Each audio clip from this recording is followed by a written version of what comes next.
Welcome back बच्चों। हम लोग कक्षा 10 बायोलॉजी के पहले चैप्टर पोषण का स्टडी कर रहे हैं, जिसके पहले पार्ट में हम लोगों ने 15 अति महत्वपूर्ण प्रश्नों का अध्ययन किया था। अब हम लोग पार्ट 2 में 10 अन्य महत्वपूर्ण प्रश्नों का अध्ययन करेंगे। तो समय को नष्ट न करते हुए आइए क्वेश्चन देखते हैं।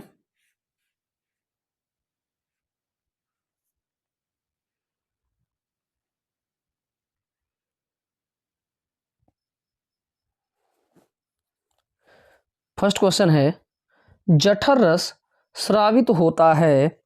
ऑप्शन है अग्न्याशय से, पित्ताशय से, अमाशय से या यकृत से। तो बच्चों इसमें ऑप्शन सी करेक्ट है, क्योंकि जठर रस अमाशय से स्रावित होता है। आइए दूसरा क्वेश्चन देखते हैं।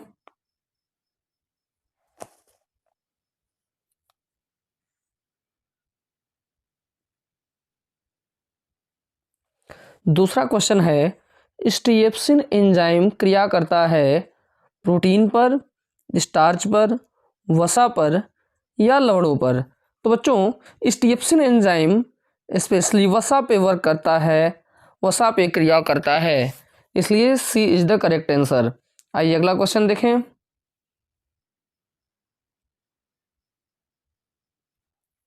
थर्ड क्वेश्चन है, निम्न में से विटामिन का कौन सा जोड़ा जल में घुलनशील है।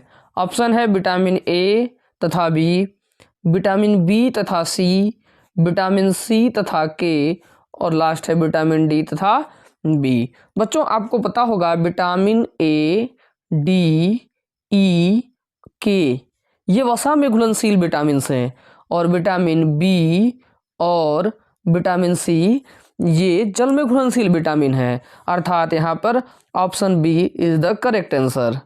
आइए अब चौथा क्वेश्चन देखते हैं। विटामिन सी का अच्छा स्रोत है। ऑप्शन है अंडा, मछली, गेहूं और संतरा।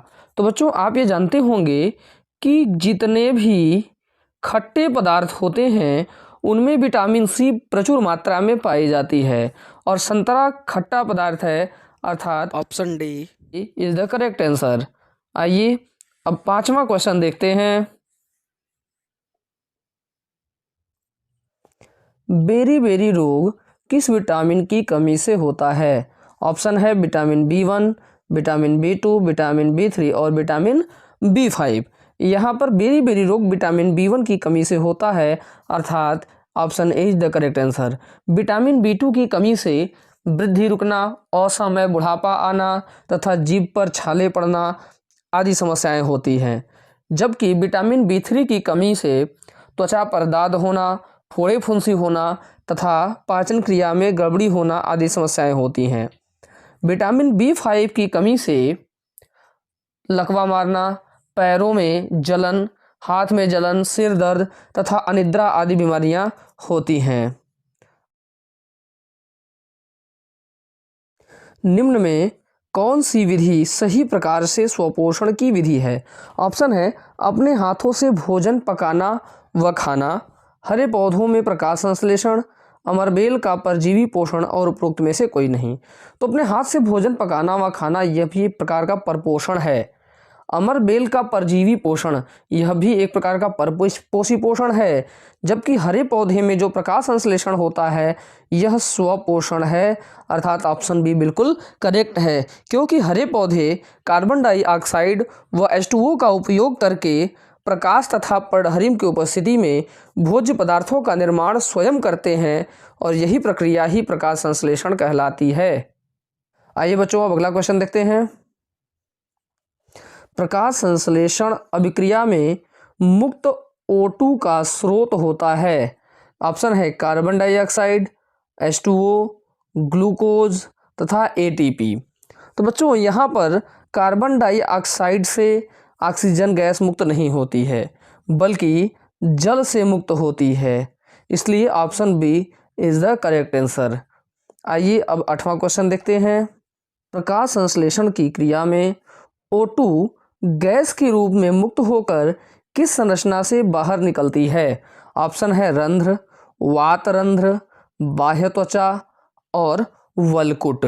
बच्चों, आपको पता होगा कि जो पत्ती है, पत्ती में ढेर सारे सूक्ष्म छिद्र होते हैं जिन्हें हम रंध्र कहते हैं। इन्हीं रंध्रों के माध्यम से ही ऑक्सीजन गैस मुक्त होकर के बाहर निकलती है। तो option A is the correct answer. आइए अब 9वां प्रश्न देखा जाए।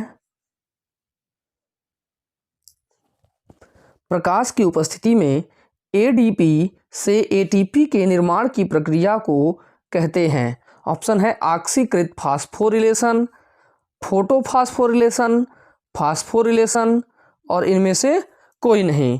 तो बच्चों, प्रकाश की उपस्थिति में एडीपी से एटीपी के निर्माण की जो प्रक्रिया होती है उसे हम फोटोफास्फोरिलेशन कहते हैं, अर्थात option B is the correct answer.